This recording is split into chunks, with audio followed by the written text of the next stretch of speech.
Hey, it's me, Ben, from the Internet Comedy Current Events podcast, Bunta Vista. I think I said all those words in the right order. Apologise for the quality of this recording. I can't use my proper microphone because I only have the one USB-C to USB adapter, and I left it at the bar and I can't be fucked driving there and getting it, so I'm just doing this on my phone. What you're about to hear is an unlocked bonus episode because it is in the perineum of the year. We are between Christmas and New Year, so we're taking a little bit of time off. So we're giving you a little bit of content from behind our world-famous iron paywall. We really liked this episode. Hopefully you do as well. If you want more bonus episodes, you can get those by subscribing to our Patreon for about $7 a month. I think it works out to in Australian money. Different amounts in different currencies. I hope you're having a happy and safe Christmas and New Year period. Slip, slop, slap. And then they've added an extra one as well, but I can't remember what that is. Slip, slop, slap, slam. Slip on a shirt, slap on a hat, slop on some sunscreen, slam on long pants. Okay, whatever, bye.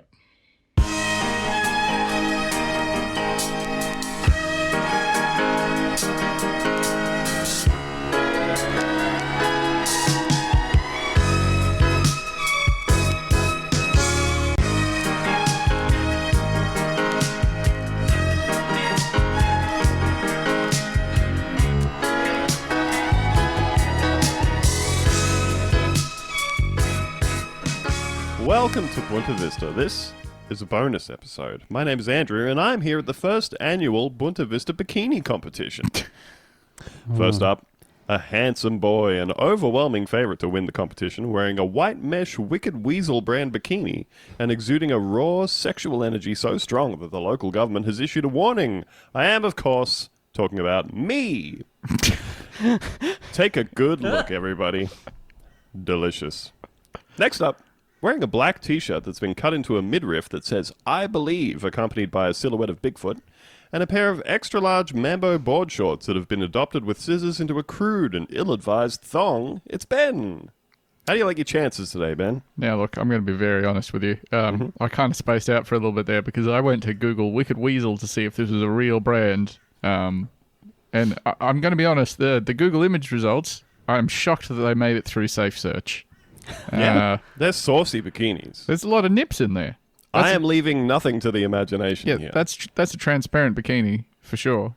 Yeah, a very sort of mid-2000s kind of I don't know, porn star bikini kind of vibe, you know. Yeah, and again, I do have to stress that I very genuinely didn't hear a single thing that you said about me before you got to my part, so I can't really. I got distracted. So the way that the outfit that you described, Andrew, is shockingly close to the outfit that that Ben was wearing the first time I met him. The very was that the first time we met? Was that the first time? I don't know if it was the first. Are you I think it sure? might have been possibly the second, though. Because Rowie was there, and I was. This was for Heatherween, a Brisbane you were dressed up as the fixture. I was Manny Calavera from Grim Fandango. Except you sort of abandoned the headpiece almost instantly. The headpiece was to scale. Yeah, yes. It was about 6 foot tall. Looked like a helm from Bloodborne. Yeah. with two little eyes that gave me approximately 13 degrees of vision. Which was it was cool, but yeah, I afterwards you're just a guy in a... Yeah, in a sort of a cloak. A cloak, yeah. A robe. And you were a fella in a tiny little cut-off crop top with the words Gay Hooters written on it. Yes. And shorts that were surgically shortened to be just the height that you could keep one iPhone 4 in. Yes. Yeah, that's right. The 4 was a good size of phone, I reckon. It was a good size of phone. I'm very much enjoying the iPhone SE. Oh yeah, that's in the body of a 5, I believe. Yeah. And I don't make iPhones are too damn big these days. These days, folks. I tell you what, My tiny little hands. Yes, you can hear the voice of the third person Yeah. here. A man who was clutching a squeezy bottle and saying things like "Yahoo!" and "Daddy phones are too likey." damn big. Yeah. It's our official bikini model oiler, the incomparably horny Theo. Now I haven't done one of these before, so I have just picked up a bucket of decking oil. Weatherproofing. Yeah. But bikini I'll models. tell you, that is really making my pee hole sting. Yeah. You Well, put but I too splashed much out of for it the on good and stuff. it feels This is- bad. This is Dulux. Yeah, like No expense spared. It's for I for feel some all my Yarra pores wood. sealing over. Yeah. My skin can no longer breathe. But it's not affecting my chances of victory here Isn't today. it cool? Have you ever oiled a deck, Andrew or Ben? Oh, sure have. Yeah. No, I've oiled lots of other things though. Okay. Never a deck specifically. Well, you should have gotten this job. I'm mainly a deck oiling guy, and it's incredible how deck oil smells exactly like you'd think deck oil would smell, It sure Yeah. does. which is horrendous. But hey, you'll only have to oil that deck, Yeah, once a year, every year until I'm dead. Yes. So 20, 25 years, Yep. 20, 25 times. Yeah. Nothing Yeah, too bad. one can of deck oil will probably cover that. So Yeah. I've got the one can that I had. No, we've actually been through that can. I'm on to the second can, which they sold me fucking water-based oil. that doesn't sound right. No. That doesn't sound right at all. Come on. Oh, And I'm this like- one, it's water and oil. Yeah. I'm like, Jeez. oh yeah, that sounds reasonable. Like a fool. Ridiculous. nice Anyway, deck, that's though. why it's all just sort of fallen off you guys now, Yeah. because it's just basically pigment in water. It's just slid off. It's giving me one of those like Doesn't stick to the human body at all. British 21-year-olds going out to the club. Yeah. Just real splotchy fake tans. Yeah. Oh, man. You got a big Imagine old handprint on your butt where I gave you a little Little good luck slap. good luck toots. You know, you can't do that to the contestants here. This is no Donald Trump's Mr. Universe bikini competition where you can grab pussies left and right. What you have just done to Ben is a crime. And we'll be covering it in detail in this edition of Crime Watch. Put down your weapon. You are in direct violation of Penal Code 113, Section 9. You now have 5 seconds to comply. 4, 3, 2, 1. I am now authorizing physical force.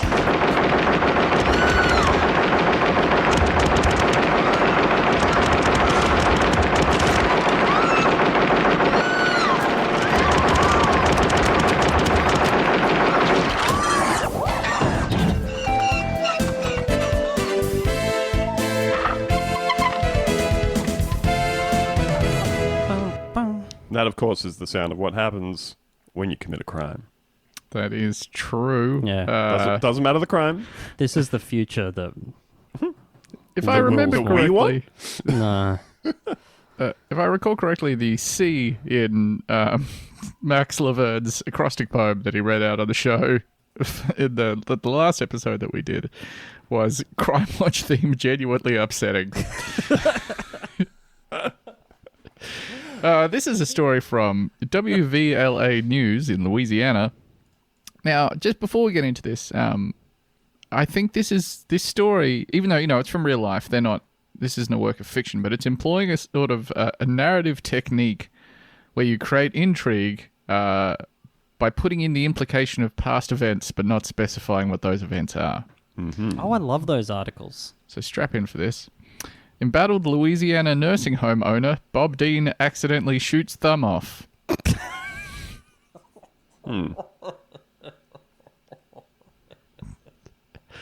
I love it. There's so much that goes on in America, just I guess due to their larger population and the general declining mental health and conditions, The collapse of the empire, etc. yeah. It really brews a certain efficiency of headline that you just don't get in Australia. Now We would be hard pressed to fit 1.5 things into a headline. That one's got like 6. I think probably the crucial thing here is the fact that the name of this nursing home owner is specified, and they've put embattled at the start. So we're meant to know who this man is in advance. It's not, in Australia, embattled is 90% of the time it's a politician, 10% of the time a sports person. Yeah, and they've just torn a crotch. This is just, yeah. Now America's introducing a new concept here that's unfamiliar to the Australian, the embattled nursing home owner. And let me go into detail about... Well, yeah. I will dispute slightly that characterization. I think that Australia can have like embattled business owners, and it is usually this class of person. It's somebody who runs a private business, but is like shonky in a very noteworthy way. Crazy John. Yeah, and I'm thinking of like George Columbaris. Embattled restaurateur, I guess is we maybe... we get a lot of restaurateurs that are embattled. Yeah, and I think that often, like, to me, embattled in a headline, the vibe that gives to me is not just that this person's businesses are struggling. It's that they are publicly saying things like, "No, they aren't," and "I didn't do anything wrong." Yeah. Yes, they're sweating a lot. To cameras, and they're like running away from cameras down the street. No, I'm fine, mate. No, you can't come in here. It's private property. Can't film here. Things like that. Bob Dean Jr. is in the news again after a Bob recent Dean Sr. incident. very disappointed. This is such a perfect sentence. Bob Dean Jr. is in the news again after a recent incident involving a gun. The nursing home owner has been under the microscope since an incident involving residents being moved to a warehouse during Hurricane Ida in August of 2021. Oh, dear. 10 days after that incident, a lawsuit was filed on behalf of a nursing home resident who was, quote, cruelly deprived of food and water. Oh. So not a good guy. No, don't. Yeah. Which means you don't have to feel bad about any of the things that I'm about to read to you.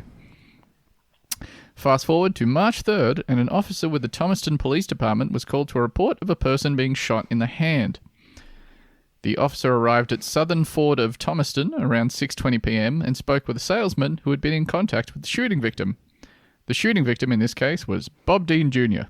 The salesman stated that Dean Jr. was leaving his Ford Bronco, good sign, at the car dealership for service.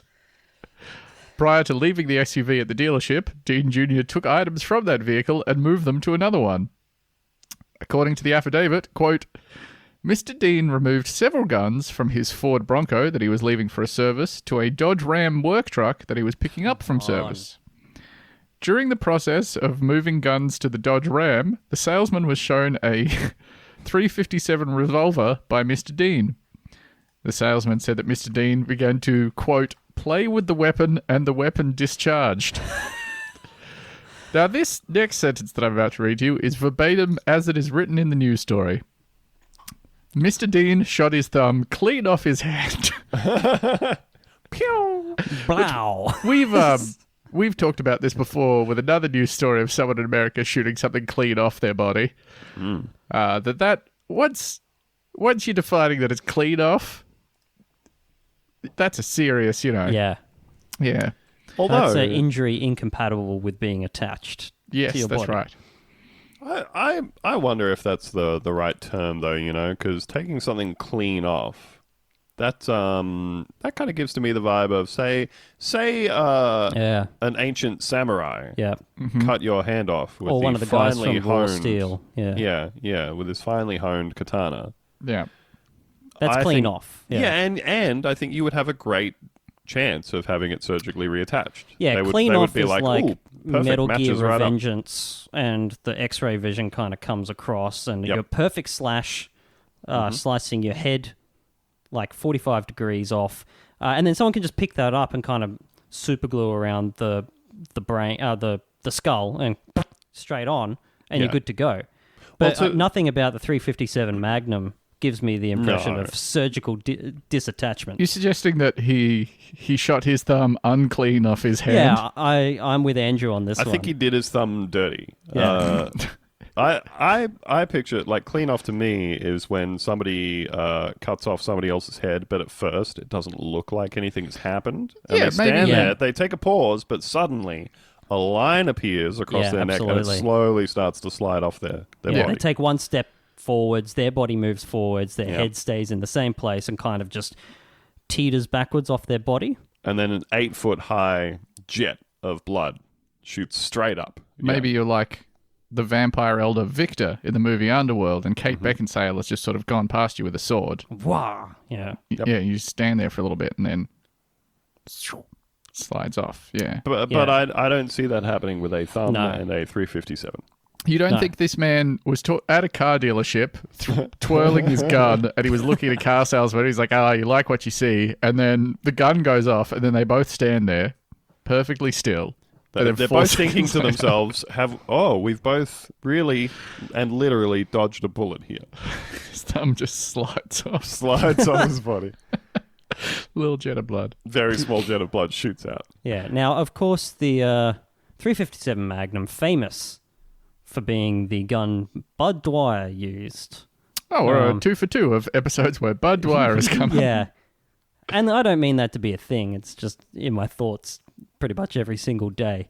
So no, I'm thinking I'm definitely picturing a raggedy stump here. Yeah. Bone shards, I think, are involved. Yeah. Yeah, there's a certain amount of it that is just lost, right? That is Yeah. just smithereens. Like, You know? yeah, Yeah. they've got a little pile of stuff that's just like no good anymore. Yeah.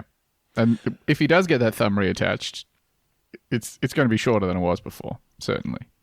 I was just trying to find out who Bob Dean Sr. is. To see And how disappointed he'd be. Well, like it turns out seems like it's a pretty common name, you know? There's a lot of Robert Dean Seniors out there, and people who had sons named Bob Dean Jr. The only one on Wikipedia, though, and this is who I secretly hope that it is Robert Dean, ufologist from Tucson, Arizona. Dean retired from the U.S. Army as a command sergeant major after a 28-year career. He appeared on radio programs, TV documentaries, and at conferences discussing the subject of UFOs and a government cover-up of alien visitations to Earth. Dean claimed to have viewed a classified government document called The Assessment that allegedly discussed threats posed by alien activity on Earth and concluded that no such threats existed. Dean said he considers himself a professional UFO researcher and had, quote, cosmic top-secret clearance while in the military. In 1992, while employed as an emergency services coordinator for Pima County, Arizona, Dean sued his employer for discrimination, saying he was treated unfairly because of his belief in UFOs, reportedly settling for $100,000. Oh, shit. He won? Got a little something. A little taste. He got that UFO discrimination money? Got that UFO discrimination money. Holy fuck. This is why strong protections for employees is so important in the workplace. Well done to Robert Dean, Yeah. and not so much to his son. No.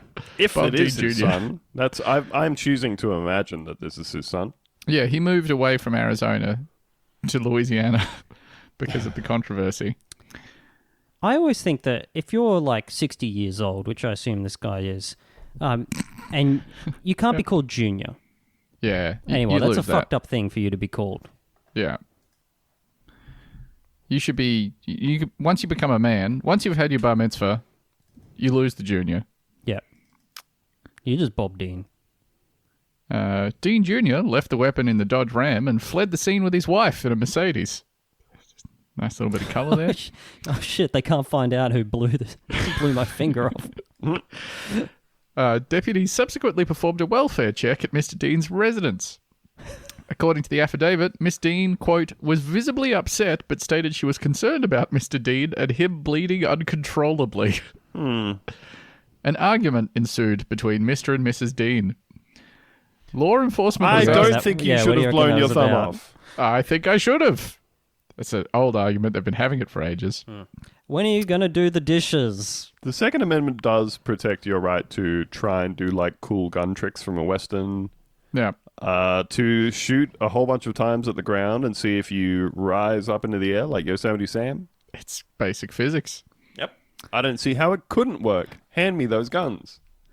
Law enforcement was asked to leave the property, and Mr. Dean denied assistance from emergency medical services. The affidavit. Get out of here. What's the big this is deal? So good. The affidavit said that the local jail would not take Mr. Dean in until he was medically cleared. So if you just refuse to be treated for your injuries, they can't take you to jail. Yeah. A little life hack for you there. According to the Thomaston Police Department, Mr. Dean is facing these charges: reckless conduct, discharging a firearm on the property of another, discharging a gun near a public highway. The Thomaston Police Department says Mr. Dean has yet to be served the warrants. He's winning, in my opinion. I mean, what are they going to... How are they going to serve him as warrants? They're just going to drop straight to the ground. If you're going to have a... You know, actually, I take it back. I was sort of thinking to myself, you know what, he's really got one over on him here, you know? But I was sort of thinking, yeah, all you have to do to not get put in prison is to be just very injured and refuse medical care. But the reason they're trying to put him in jail is for the act that resulted in him requiring the medical care. Perfect crime. So it's a bit of a vicious circle there, where it's like, if you want to stay out of prison, refuse care for shooting off your thumb, but also if you want to stay out of prison, don't shoot off your thumb at the dealership, you know? Oh, Mr. Not in control of our own bodies over here. That's right. If you want to shoot your thumb off, I reckon just That's go your for it. business. That's your business. I was just looking at another story here to see if there are any other details about what happened there, but the only thing that this news station was able to provide that the other one didn't is that the house that he went back to is his remote lakefront mansion. So let that fill in your picture of Bob Dean. Mm-hmm. Remote lakefront mansion. Shooting thumb off while playing with gun. Owns a car dealership. Does he own a car dealership? No, he owns He owns several nursing homes that are being threatened with foreclosure. Yeah, no, he was just visiting a car dealership. Shooting his thumb off was probably the last thing that he wanted to happen that day. It's time for the one thing that we didn't want to happen. This is the one thing we didn't want to happen. Well, he said it. He said the name of the... Yeah, I'm pointing at the screen. This is I think this is going to enter a canon of a type of story that we've done once or twice before, of a specific type of industry doing whoopsies. This is from KAIT News in Arkansas. Funeral home sued after man hoping to be, quote, raptured is cremated. Now, hearing that headline, what do you believe has occurred here? Because I got it very wrong when I clicked on it. Hit us with it one more time. Funeral home sued after man hoping to be raptured is cremated. Okay. So has he paid for the rapture? Or is this just miscommunicated, do you think? I think this was down to a miscommunication. I initially saw this and thought, did a guy say, hey, I would like to be raptured right now, can you put me in the cremator? And then they cremated him, which is not what happened. Oh, okay. You think this was a live... I thought that was a living man. Yeah. A Jonesboro attorney has filed a lawsuit against a Little Rock funeral home after his client said the funeral home cremated their loved one against their wishes, preventing the deceased from being, quote, raptured following the second coming. According to the suit, can you rapture like a dead pile person? of urns? yeah. Well, I mean, A pile of ashes? I don't want to, I We're didn't grow not- up in one of those yeah. churches, but my understanding is that you had to be alive to be raptured. Yeah, he's missed out by dying. It's got to suck when you get raptured and you're like, here I am in the beautiful kingdom of heaven. There's my big golden mansion. And then there's like a twinkle of light and a loud thump as this dude's corpse arrives next to you. But I also was under We also raptured your husband. Oh, ew. My understanding was that the rapturing was just that the remaining living humans that, had accepted Jesus Christ, their Lord and Savior, would be taken into the kingdom of heaven. But that you would, if you had died before the rapture happened and you were a faithful Christian, you already would be You're in already the up kingdom. there. Yeah. You don't need to worry got your about what's trip for happening to your free. earthly remains. This is very confusing. According to the suit, Harold D. Lee of Pauline, South Carolina, wished to be buried next to his parents at a Quitman, Arkansas cemetery after he was found dead on Thanksgiving Day of 2019. It's quite grim. A very specific plan that he had. The lawsuit, filed by Brandon Lacey of Lacey Law Firm on March 8th, said Harold Sounds was kind of erotic. the sexiest Welcome to the law Lacey Law Firm. Little Rock, Arkansas.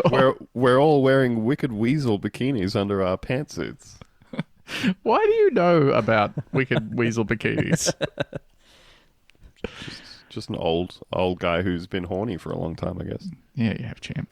The lawsuit said Harold was transferred to Roller McNutt Funeral Home based on his final wishes.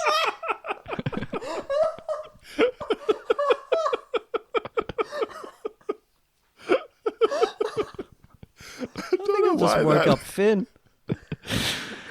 It's not even like What? It's not even funny, but Roller McNutt Funeral Like- Home. it's like it doesn't make any sense. But something about that is very evocative to Look, me. I It sounds like you're highlighted that saying. text and I put it in bold for a reason. It sounds like you're saying roll a McNut, It does, which which again, worst product you can get from your local McDonald's. yeah, that is a vial of McDonald's employee income. But they're only $2, so it's quite cheap. The 6-page suit stated the family, quote, made arrangements with Roller McNutt Funeral Home for the purposes of the transfer, funeral arrangements, casket purchase, and internment.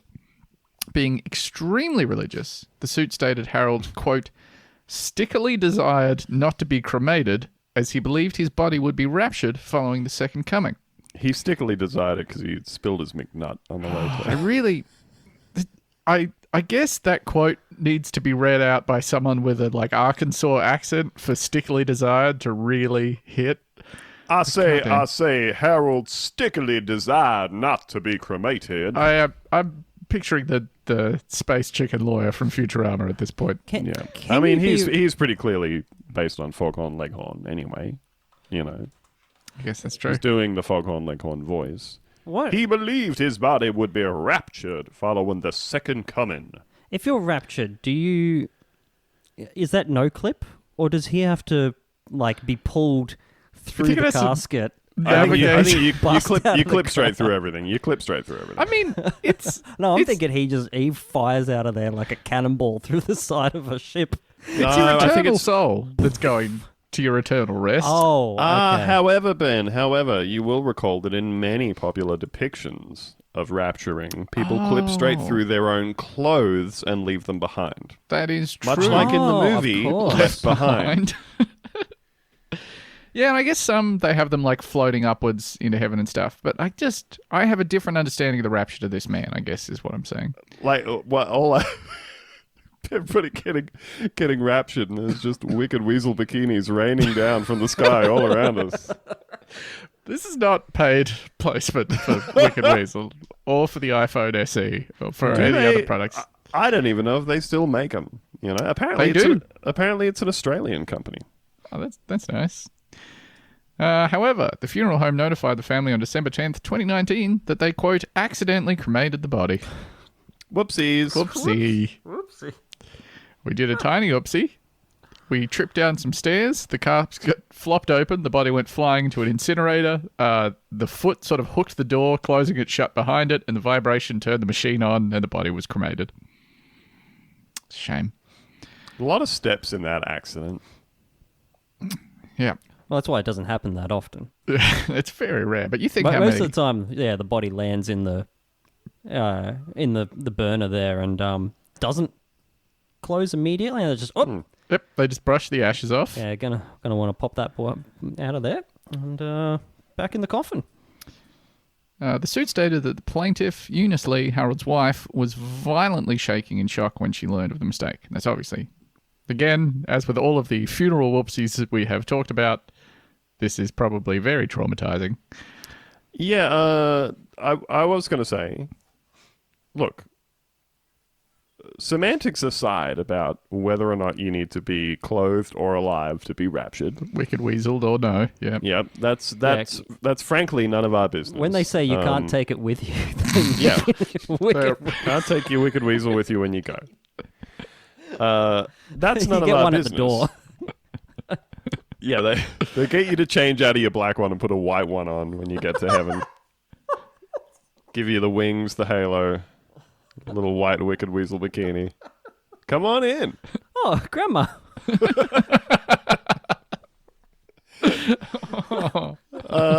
However, it would very much suck, particularly if in this person's case or this person's wife's case, particularly if you very, very strongly believed that this was going to have an impact on the status of his everlasting soul. Yeah.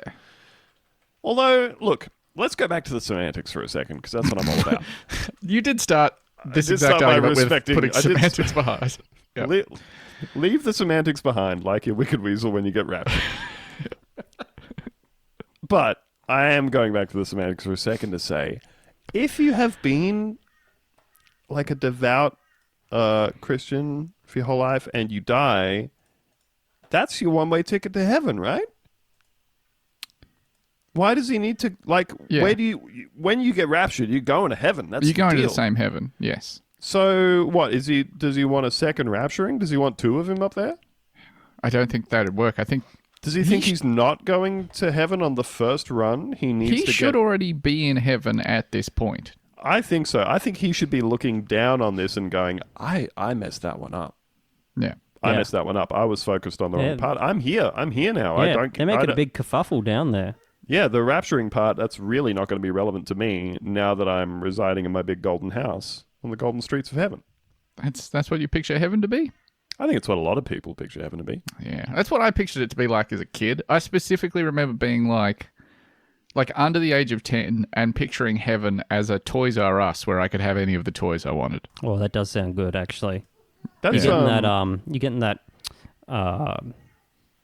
the transformer with the chest that pops open. It's got a little tape in it that Soundwave. turns into a Soundwave. Yeah. Oh, yeah. Yeah, I'm getting Oh, yeah, Soundwave. I'm know about getting Soundwave. Soundwave in heaven. yeah. I'm pretty certain I'm getting that in heaven. And I'm going to like the aisles that are for like the big kids' toys, like, you know, the RC cars that take actual petrol and stuff, you know? I'm going crazy. They got as much gasoline up there as you want. Roland McNutt waived the cost of the funeral, apologised for the mistake, and returned the $5,000 that was paid in burial insurance after the mistake was made, according to the lawsuit. We're sorry. Harold's family is asking for financial restitution and to recover damages. An attorney for the funeral home, Michael Harrison, admitted his clients cremated Harold, but denied all other allegations made by his family. Isn't it? Feels like the cremation of Harold is sort of the that's the crux charge. of the crux of the thing. Yeah. Unless, but like if they swept out the chamber and then they're like, where's your proof? Although it's probably easier to prove that you buried him than it is to prove that you didn't cremate him. You Yeah. know? Well, we don't want to, you know, dig that up. That'd be rude. I mean, are the rest of the allegations that they... No, because they've admitted it's a mistake. So what are the rest of are the other allegations you stopped my husband from being raptured at a future date? Counterpoint, no, we didn't. No, I didn't. He's already there. Yeah. Maybe they're just doing semantics in court. That'd be pretty cool. Yes, it turns out the Bible is the real good news. It'd be like that, was it a book first? Was it, it was. It was the thing where the little kid, there was a little kid in America who had some sort of like near-death experience. Colton or- Burpo. Yeah, you're talking about Colton Burpo. Burpo. Wait, hang on. Is this one of those things where someone has tricked me into believing that, oh no, it's his real name? That's absolutely Colton Burpo. Colton Burpo, the little kid who had some type of near-death experience, and then when he woke up, his family said, "Remember how you went to heaven and saw God?" And he said, Yes, I did. and they're like, "No, for real, that's what you saw. Let's go talk to Dr. Phil about it." And they did a whole bunch of Colton TV stuff, and then I'm pretty Burpo. sure they made a movie out of the book. The book was called Heaven is for Real. A little boy's astounding story of his trip to heaven and back, a New York Times bestseller. The book documents the report of a near-death experience by Todd Burpo's 3-year-old son Colton. You know what? It was In a fucking way, 3. You think a 3-year-old knows about anything that they're doing? Jeez. Todd Burpo is almost funnier than Colton Burpo. Because I there's a think real... Todd is the juxtaposition. Yeah, it disarms you somewhat. Todd? Okay. Burpo? For Oh, real? Come on now. All right, so they adapted this into the 2014 Heaven is for Real did. starring Connor Coram as Colton Burpo. So what? Well, who else are you going to get to play it? Starring the child Connor Coram as Colton Burpo. Love America Featuring so much. Greg Kinnear as Todd Burpo and Oh, Kelly Greg Kinnear's Riley in all of those. as Sonia Burpo. Ben, you look surprised. No, I was trying to figure out whether Greg Kinnear was also in that horrible The Secret movie that I watched, but I don't think I was. No, I think but just he spiritually. does a lot of the spiritual movies. So in my recollection of this story, because I haven't seen the movie or read the book, as surprising as that might be, I'm pretty sure that there are courtroom scenes of this little boy testifying that heaven is real.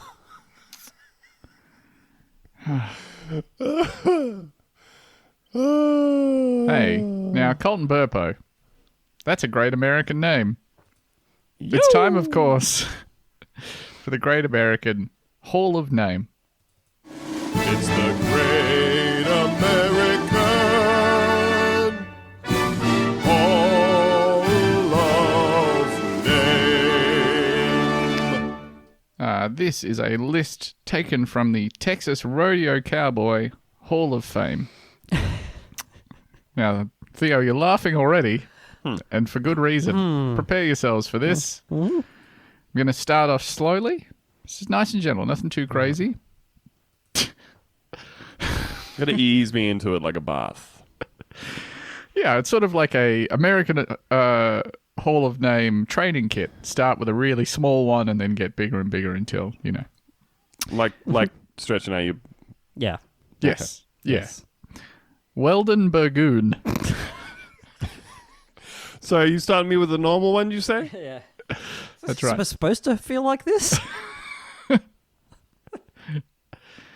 Mertus Deitman.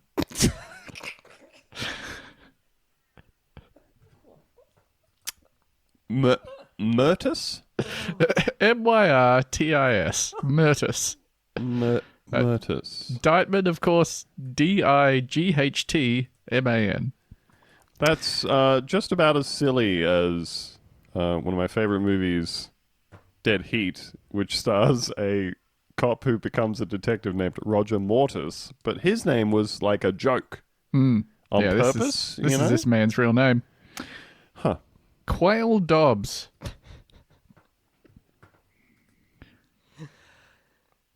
Royd Doyle. Tut Garnett. Spicer Grip. Slow down. Delbert Hadaway. Delbert, come on now. Denny McClanahan. Punch Oglesby. Tough Overturf. Oh, yes. Joe Beaver. Glenn Bird. Todd Fox. I love when they start getting thematic. William Hogg. Bob Krill. Skipper Driver. Brady Crumpler. Feral Butler. Oh, that one's evocative. Foam Ike all around his Tacker. mouth. Warren Gunn. Buster Ivory. Ray Mayo. John Gass. Johnny Mellon. Hob Shed. Monty Penny. This is the stupidest segment they do. Rusty Riddle. Chick Elms. Delbert Wise. Second Delbert. That's two Delberts we got. Delberts. Junior Meek. Gary Gregg. Wacey Cathy. Wacey? Wacey. This man's first name is Wacey. Wacey. Wacey Cathy. Sandy Kirby. God damn. Toots Mansfield. Tudor Waits. And I got two last ones here for you. Dickie Richard. And Dickie Cox. Oh, that's what's going on. I didn't include it, but there was like 7 people in the Hall of Fame who had the last name Gay, and I was like, no, that's low-hanging fruit. Sure Yeah. made me laugh, though. Yeah, you're just getting the highbrow ones Yeah, in this segment. Yeah, absolutely. It's beautiful. You know, with names like that, I don't think these people are living in the real world. But when you want to check in on reality, the one and only place to go is the world of the British tabloid. It's time for Tabloid Phenomenon.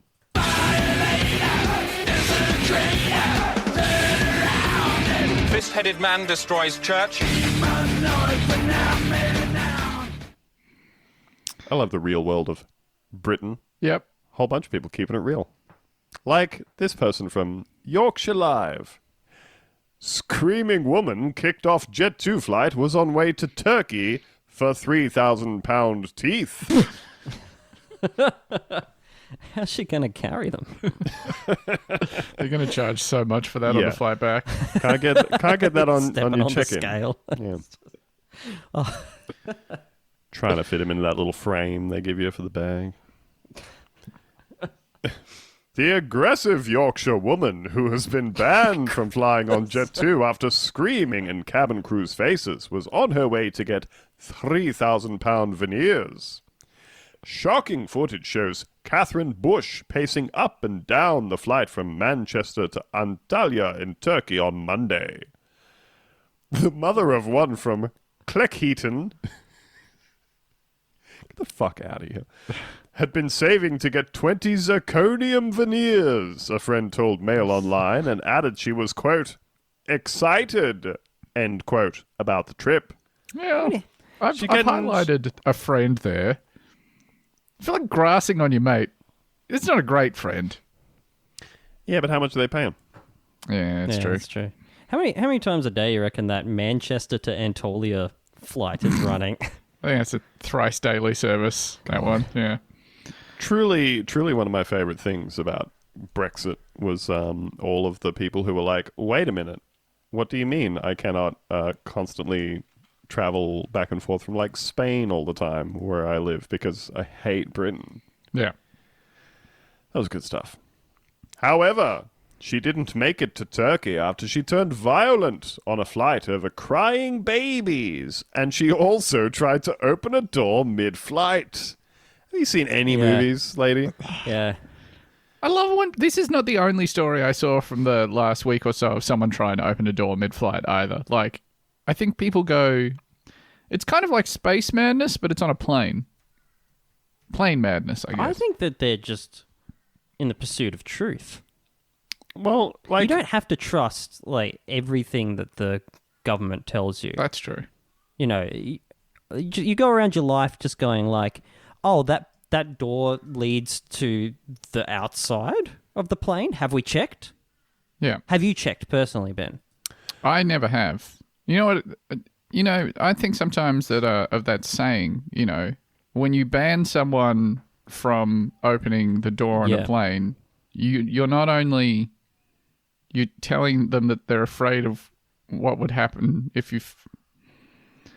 But there's a reason they don't want you to go out there, and it's probably really cool. If you make it a crime to open the door to the outside of a plane, then only criminals will open the door to the outside of the plane. Yeah, I think that's what I was trying to think of. Yeah. Yeah. Do you want to put all that power in the hands of criminals, or do you want everyday, just normal people like you? What's her name? Madison. So coming back to space Catherine madness Bush. for a second. Catherine Bush. Sorry. Yeah. Old Kathy Bush.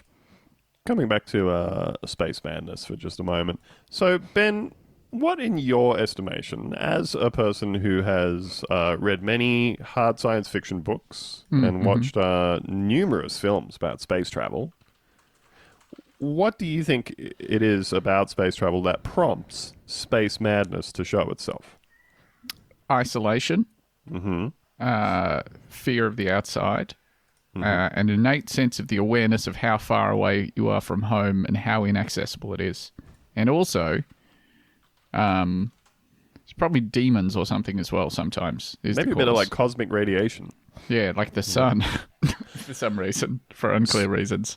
So, and space travel can take a very long time, correct? Yes, that is true.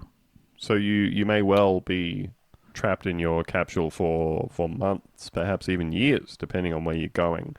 The flight from Manchester to Antalya takes 4.5 hours. Oh, yes, my man's got receipts. That, like, I'm just saying... People are going to get so mad about us not saying the word Anatolia right once. Wait, how's that pronounced? Anatolia? Is it? Oh, I don't know. I'm just looking at how it's spelt in this story, and I have no idea. I assume they're talking about the little bit of Asia Minor there. Okay. The Wikipedia pronunciation is telling me that it's pronounced Antalya. Oh, so closer to what I was saying than what Yeah, you it said? seems like for I the first fucked time up. in the history of the podcast, Andrew was correct. Andrew, play the Andrew was correct theme. So all I'm saying is that I don't think 4.5 hours is kind of the span of time at which one would normally lose their grip on their sanity, Yeah. lose a few rolls and take on damage from space madness, or plane madness, as it were. Yeah. I think to acquire plane madness, you're looking at least 24 hours on the plane, and even then, I think you're only taking pretty minor damage. Either that or a situation where you have boarded the plane to a destination and the plane just kind of keeps going, and after a while, you forget when you got on the plane, and you start to lose focus on where the plane was meant to be going. Who are you? Who are you? A lot of Yeah. the other passengers seem to be people from your past. Maybe some sort of ghostly remnant of someone from your future. You start to forget where you are and what's happening, But that hasn't happened to me too many times. So Yeah. I'm just saying I don't think plane madness is... it's not covered by Medicare. Well, usually these sort of incidents are kicked off by someone getting on a plane from, let's say, Rockhampton to Melbourne, and then they have 7 Bundy rums and Coke. 7 Bundy rum and Cokes. 7 Bundy and Cokes. Yeah. Yeah. And they're kicking in at like T plus 30, by Yeah. which time you're already in the air. Yeah, Erowid trip report. Ingested 7 Bundy and Cokes. T plus holy 30. fuck. Holy fuck. I am the pilot now. Let's get this son of a bitch to do a flip. Yep. Yeah. I wish I could find this quote. I saw a tweet the other day. They asked... I'm going to go with, just for example's sake, an astronaut from like Apollo 8.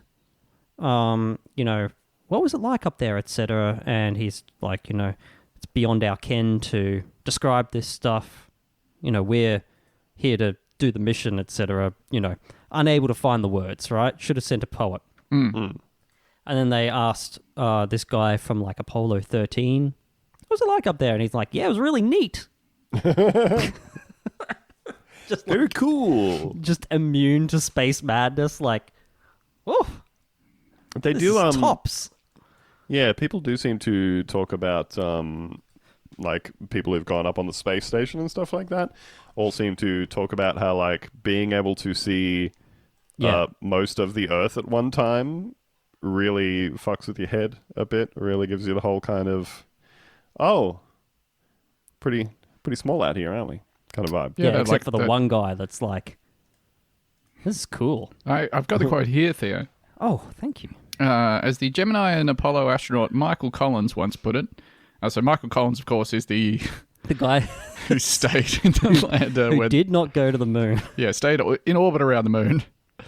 It was That'd not be within me our... getting up there and saying, I'm good.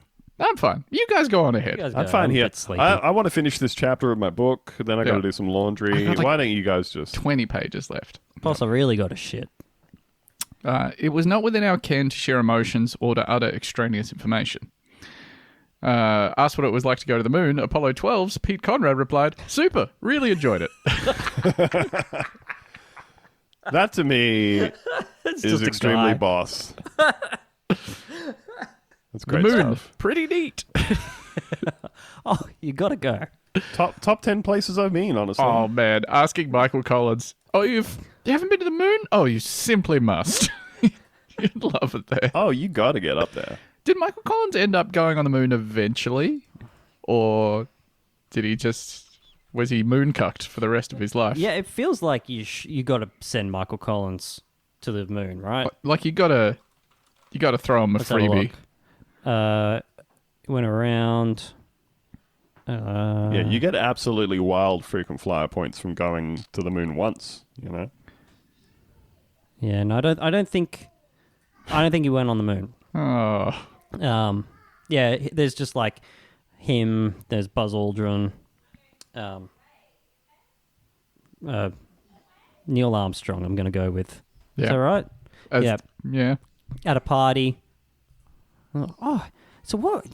What was it like? In jumping about on the moon surface, etc. And the other two guys are just wheeling off cool little details, things that they remember, etc. And Michael's just like staring off into space over his beer. Yeah, I might just go Look. and grab another one from the fridge, guys. He's want like, any? you can tell he's got a full beer as well already. He's like, Yeah. I need to get another drink. No, you don't, Michael. He's just turning to the person next to him and asking, have you read The Firm by John Grisham? That shit's crazy, man. Really interesting. Really Right? cool. These guys are always talking about themselves. Always talking about how they walked on the moon. I'm so sick of it. Yeah. No one asked me like, hey, what was it like being on the other side of the moon over there?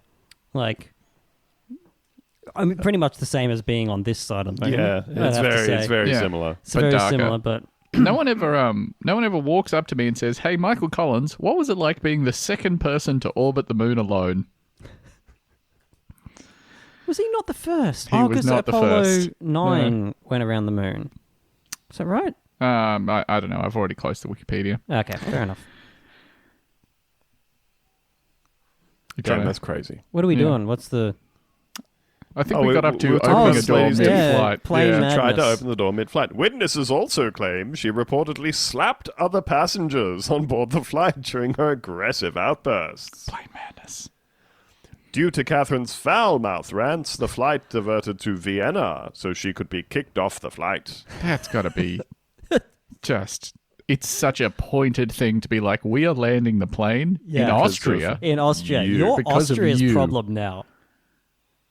Hang on, where's... Austria in relation to... Yeah. It's most of the way there. They kind of touched down like an hour early. Yeah. God, just everyone. Imagine the looks you'd be getting. Withering stares from everyone else. It would be one of those situations like, I don't know if either of you guys have ever been in one of these sorts of situations where somebody is absolutely making a scene and winds up getting themselves forcibly removed from a place. And as they are being removed, everybody gives a weary round of applause. Yeah. Yeah, like I think that applause has got to cut deep, even if you think you're right, which this lady probably did. I think to be walking around and slapping everyone, you've got to feel pretty confident that, you know, in your position. In the righteousness of your cause, opening the door. Yeah, and then copping the weary round of applause. Yeah. From You a bunch of failed strangers. to convince anybody on the plane. Not a single person was like, "Hey, what Let's if we hear her tried?" out. Yeah. You're right, that baby did deserve to be tipped on the floor. Let her open the door. I want to see what's out there too. She's a scientist, you know? That sort of like rejection from an entire plane full of people probably hits hard on like one of the like monkey parts of your brain as well.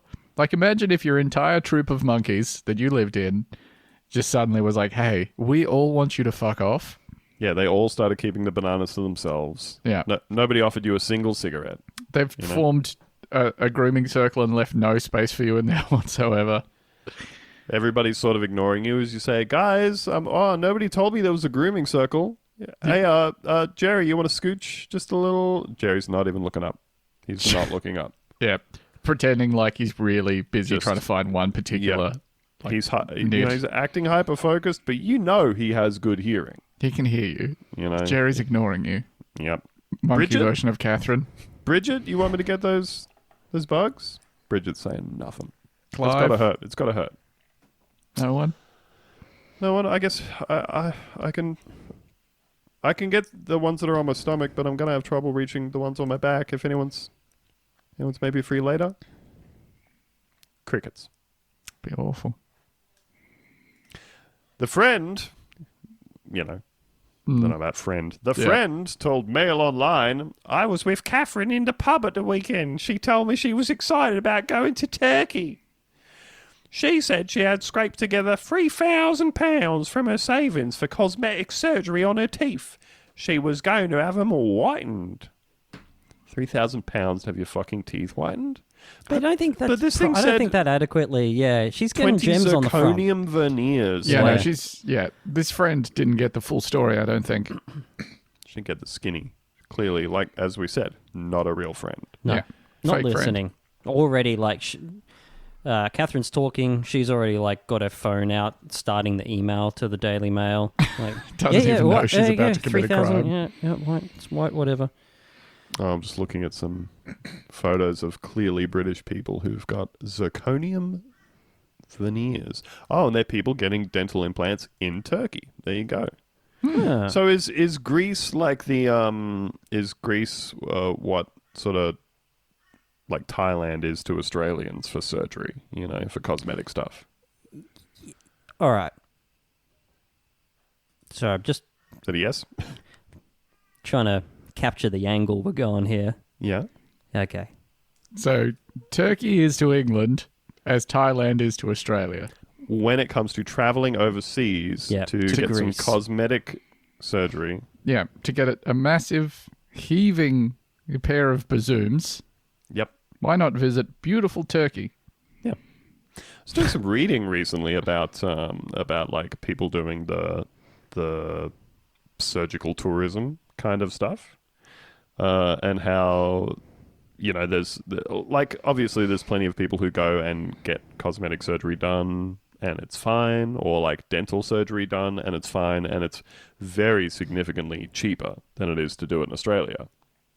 But apparently the issue comes if you are one of the rare people who has it go very wrong, or you wind up going to a place where, where the quality of care or whatever is not good. Because there have been the horror stories of Australians who go over and get like I was reading about this guy who went over and got, you know, half a dozen procedures done in a very small space of time, or a single sitting, you know, like just got 20 It's hours like you get of all the surgery. trades in at the same time. Yep. Just let's do it all at once, and they'll do it, and not healing up properly, and essentially like rotting to death in a hotel room over there, that kind of thing. So that was what this story was about, And they were saying the reason that it's not super advisable to go and do is because their insurance stuff for doctors is set up completely differently to ours here. And you need to prove their malpractice to some degree, and you need to prove it to like a council of like surgical advocates and stuff, where they're just like, no. That doesn't sound right. Yeah, they're just like, our doctors, the ones we represent, I don't think they do that. No, it's meant to be like that. It's meant to look like that. Yeah, it's supposed to be extremely difficult to get a hearing with these people to try and accuse somebody of like malpractice and get them to take responsibility and fix your shit. And if they say no to you, there is like no form of appeal, and you are told to fuck off forever.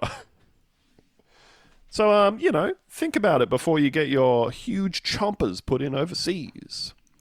To go with your massive cans. Strap those bad boys into a wicked weasel and you are ready to rock. The teeth? Both. One passenger on board the flight, who did not wish to be named, claimed a woman became disruptive around an hour and 20 minutes into the journey. A customer said something and she slapped him in the face. The holidaymaker told the MEN. That's this publication, I believe. What is the MEN? No, that's the Manchester Evening News. Yeah. It's a sister publication to this one.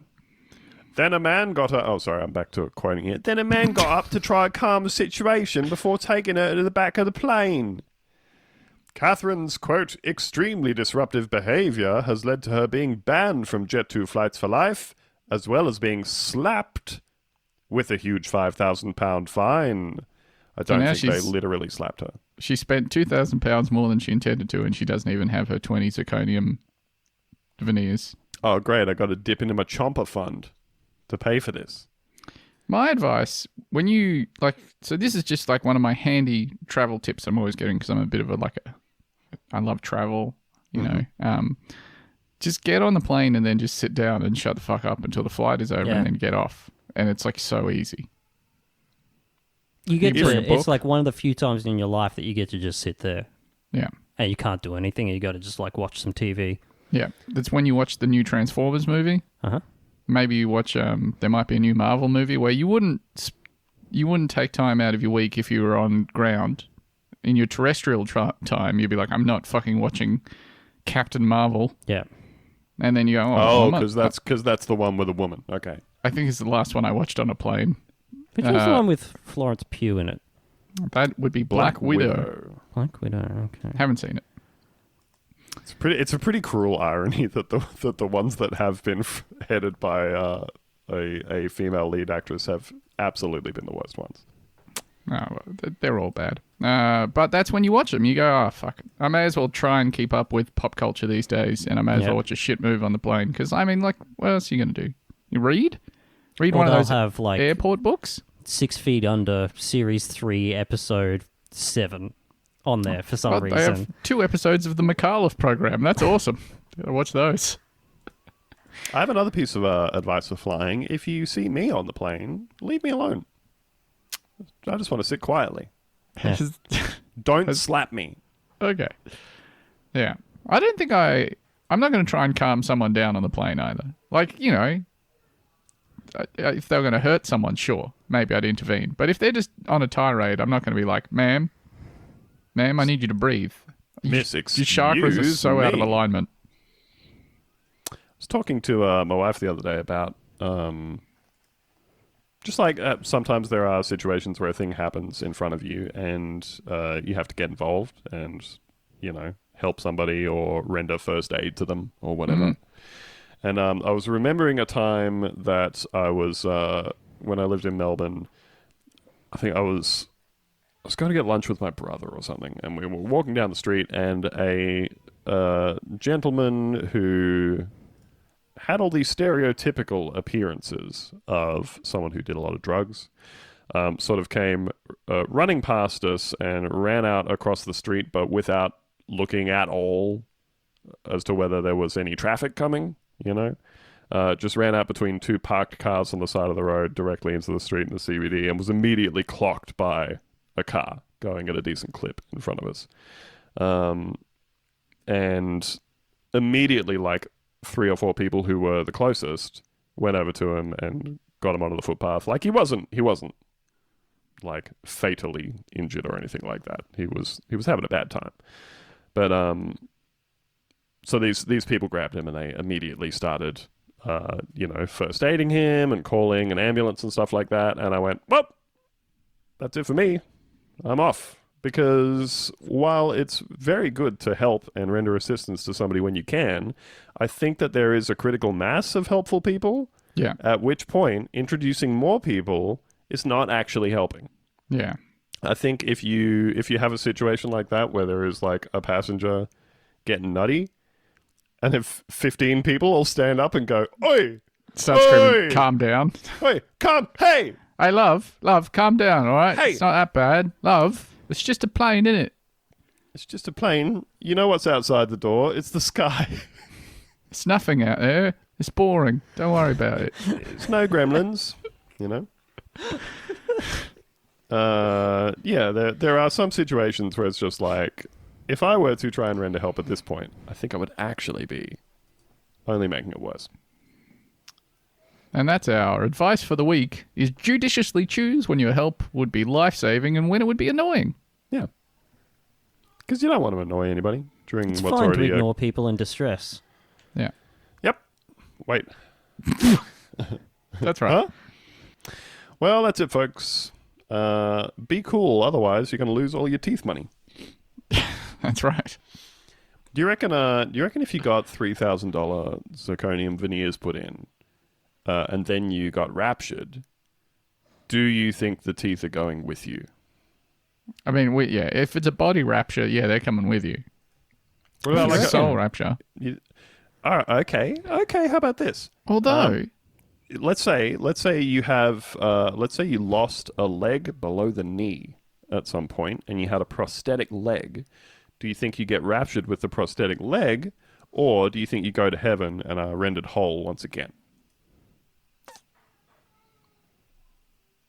So that leg's just going to like slop out like it's like you're a frog. Is it a leg you lost in an accident, or is it like a congenital, like a birth defect? One you lost in an accident. Okay.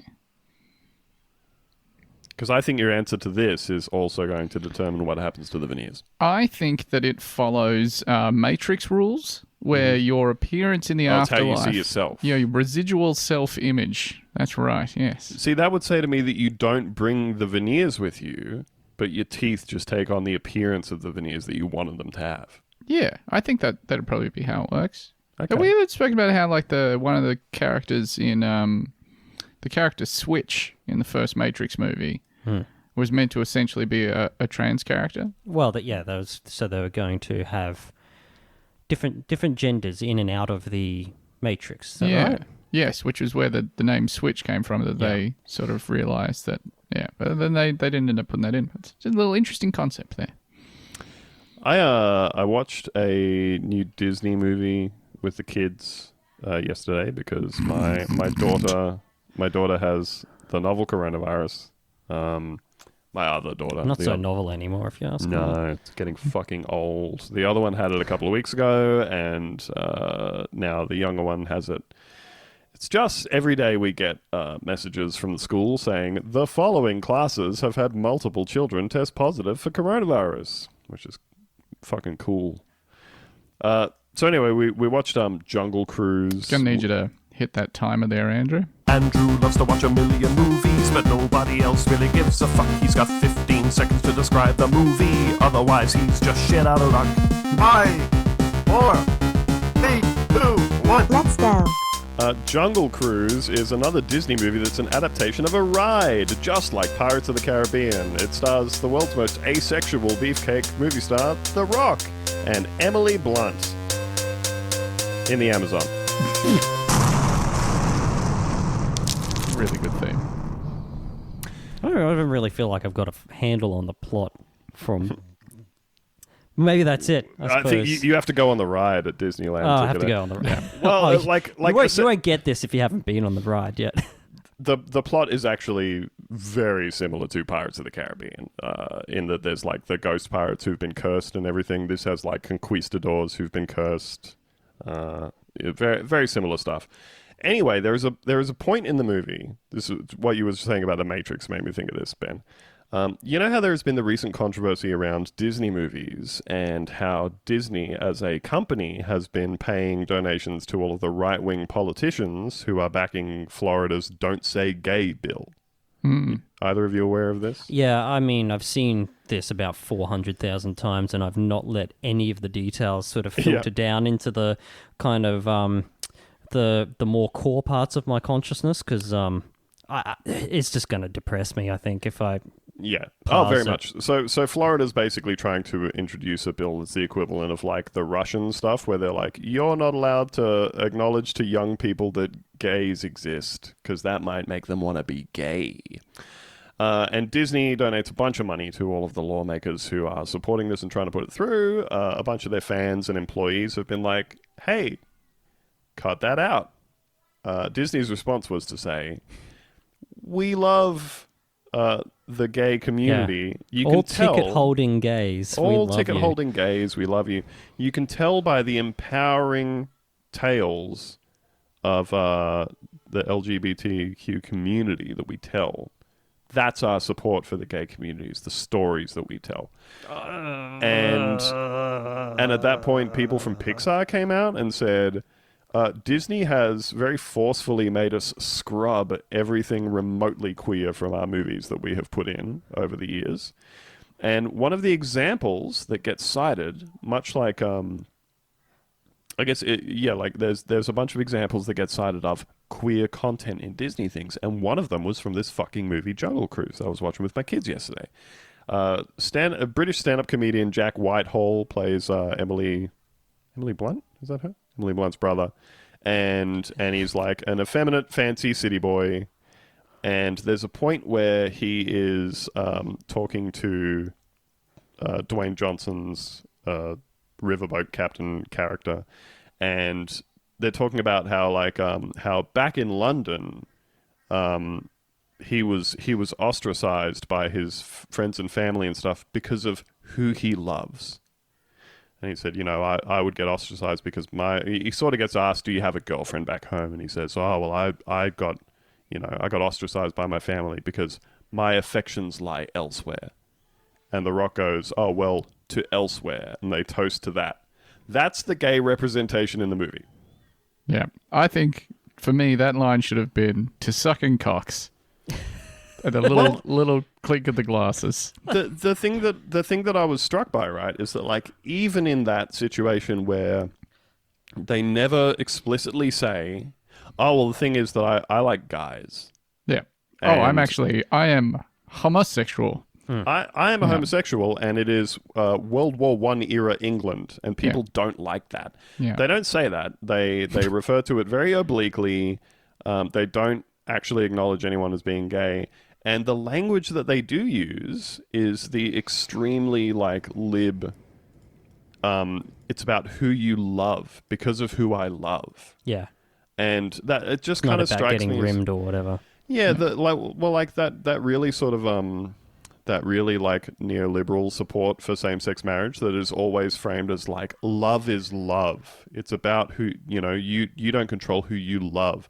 Hey, all these people, they just want to get married like you and have a husband and have some kids and pay their taxes and be normal like you.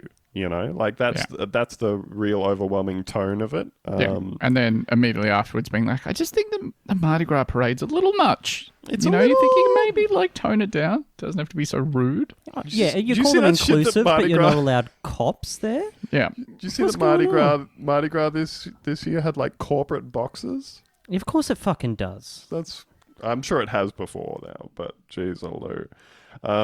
And I read this list recently that was going through all of the instances of what has been described as queer representation in Disney movies, and it's about a dozen things.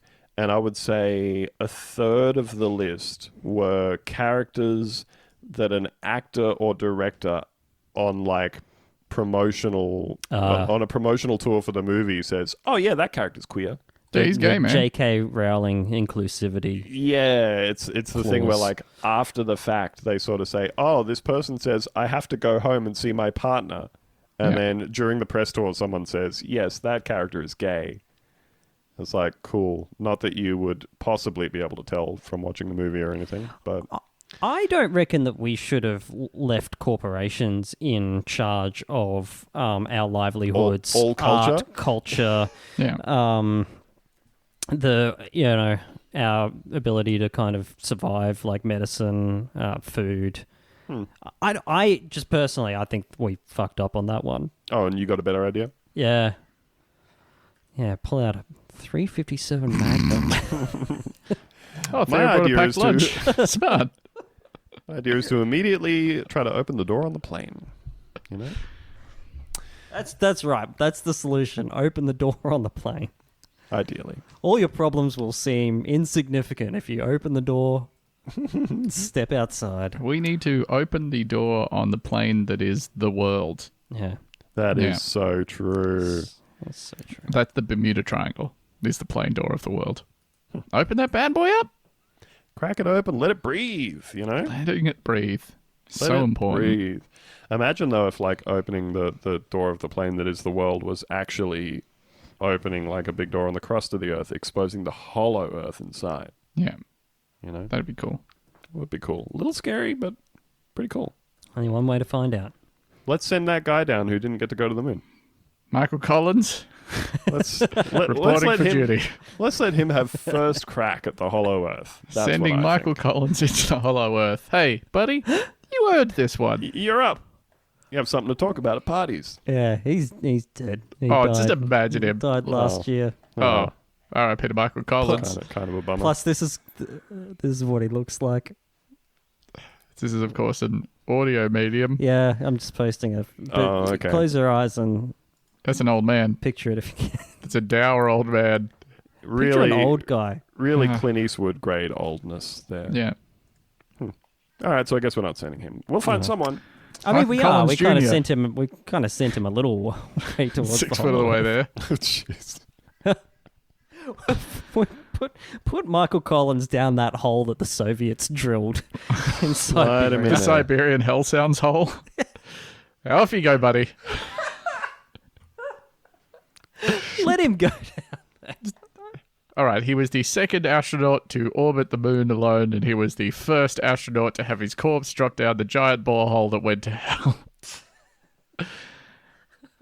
Neil who?